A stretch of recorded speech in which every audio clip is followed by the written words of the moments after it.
number 19 is removing $1,842 in ordinance citations. Madam Chair, this is another 2015 district court auction. That tickets were October 2013. The party purchased November 2014, so they were prior to his purchase. Okay.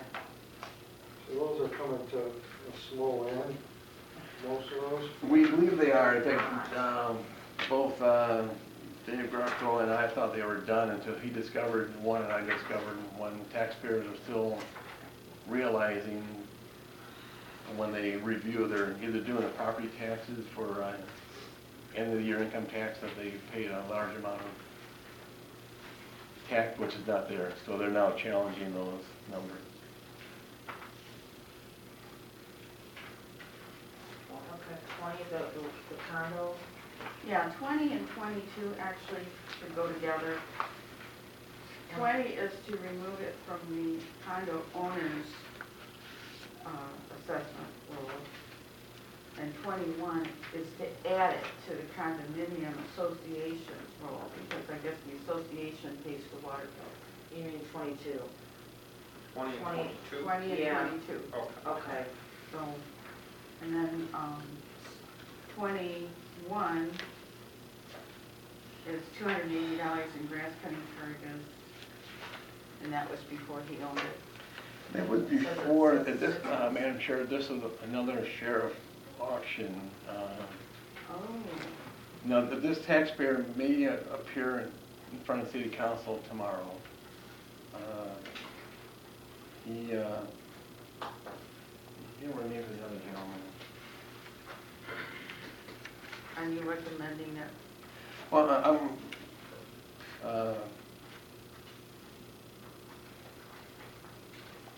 it's, So he was actually, he lost his house but bought it back, basically, so is that what that is? no, from what we understand, this is the one. He's the new owner. Yeah, so he's He had to the go on a new 6-month owner. wait Yeah. for the other owner to repurchase the property if he wanted it. And while that was going on, they cited him. So Yeah, he's I claiming, think I talked to this guy. he's claiming that it's Yeah, not so his. he didn't, it happened Technically, it on wasn't his October property 10th decision. when they cut the line. He didn't actually acquire the property until November 8th, so obviously it was before he. You know, if I could, Madam Chair, and also Councilwoman Croft, you're correct. He had a 6 months moratorium where he could not take any action to do any Right. trespassing or movement onto the property. If he had the ability, per his comments, he would have cut the line.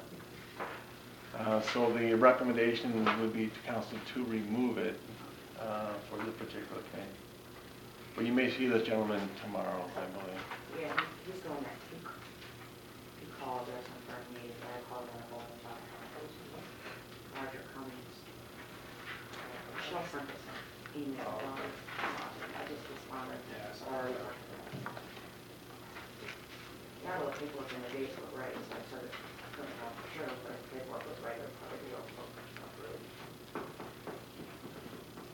Number 23, $5,622 in ordinance charges. Yeah, that's a lot. Nobody What's was the deal being on like that? And if I could, Madam Chair, this one I have not discussed with Dave Greco. But all the charges were in 2014, September. And the current owner didn't purchase the property until 2015 is what it. Correct, after the fact. But it was showed up on the summer 2015 tax statement, not the winter.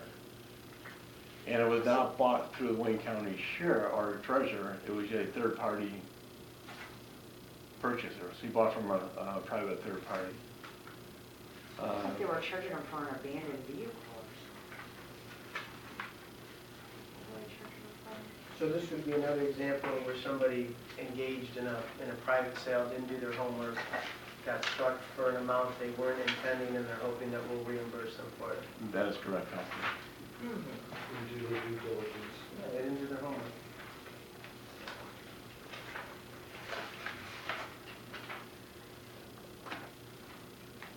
Okay, 24, this is to approve the Michigan Department of Transportation performance resolutions.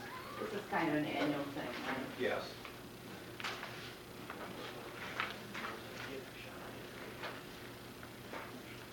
Number 25 is to add 2 vendors to supply operating supplies, adding Home Depot and Osborne Concrete, and amending a CCR number from July of 16.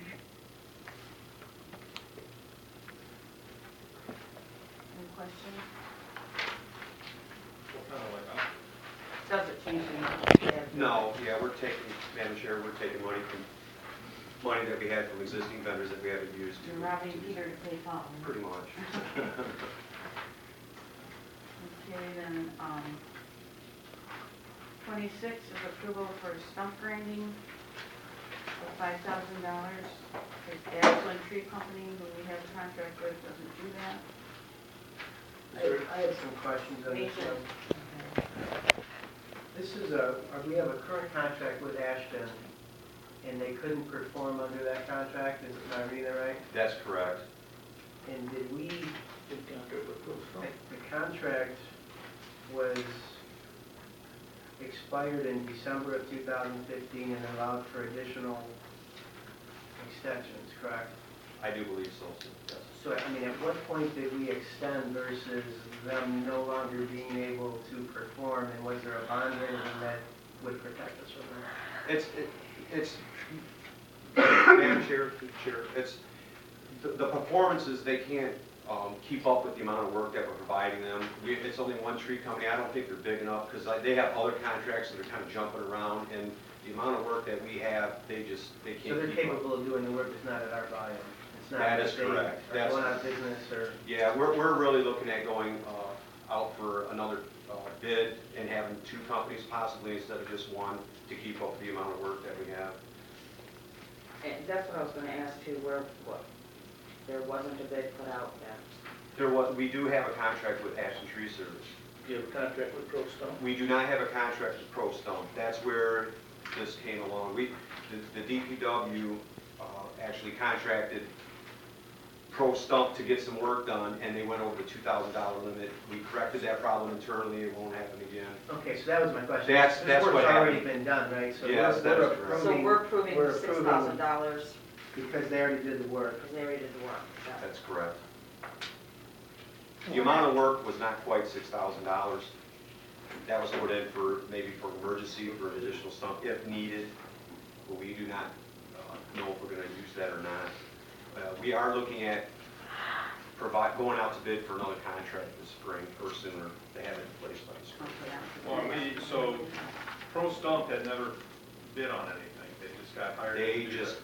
yes, sir. So are we putting out the bid that we want 2 companies, or are we just automatically giving Pro Stump? No, we're gonna go out to a brand new bid for 2 companies. Okay, Yeah, they've already So- done that work. right. We're just paying them for work they did. How did the work get authorized when there was no That's- contract? The problem, this is the total between several different stump removals that added up to be over 1,000. And the process is, if we're using the same vendor, you can't multiple over time charge for things that are under 2,000 and add up over time. We changed that policy. I make sure that doesn't happen again. These weren't all done at once. These were done So on there were different days. multiple stump removals that were all That- under $2,000, so they wouldn't have needed council approval, but they were individually under $2,000 that added up to $6,000. Well, once they go, That's correct. And we, if I am not mistaken, we have already paid the invoices up to the threshold, and this was the balance. That means we did pay some invoices that added up to less than $2,000. Okay, so But they we had really some did come in about- after that. They really did about, it's closer to $8,000 worth of work. Sorry, Vice Chair, if I may, so what's happened is that, we got these invoices, they're all kind of smaller amounts, and, according, we have controls in place in purchasing that says, once a vendor gets near the 2,000 mark, we don't have a council approval, we're not gonna pay anymore. So we have a stack of invoices out there that we have not actually paid because they exceeded the council authority, and that's where we're at right now. But with that 2,000, the 6,000 includes that 2,000, so the 6,000 is total, so. Okay. so. Madam Chair, and I just want, we have changed the policy here to make sure this doesn't happen again. I wasn't aware this happened until after they all added up. So a single vendor, what you're saying, let's say Acme, we contract them, if he gets near 2,000, after that you cut him off. Well, like I said, that's a policy procedure in place. Now, can I say that we catch everyone? I'm gonna say, no, but that's our policy, we try to catch everyone that we can.